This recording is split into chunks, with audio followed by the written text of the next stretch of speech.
Frau Senra Rodriguez.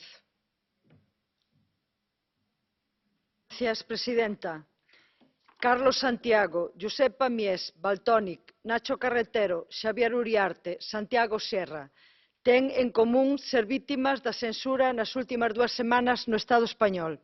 Un pregón de carnaval, unhas conferencias, un rap, un libro, unha exposición de fotos.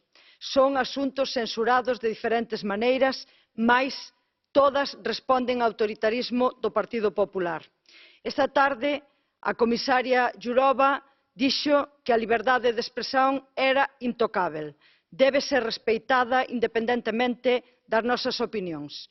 Eu pregúntolle, señor comisario, ¿cuántas denuncias máis debemos presentar para que este Parlamento e a Comisión Europea reaxan para garantir que dereitos humanos como a liberdade de expresión sexan respeitados no Estado español? Obrigada.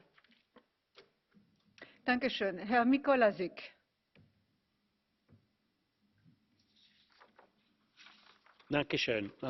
Slovensko šokovala správa o úkladnej vražde mladého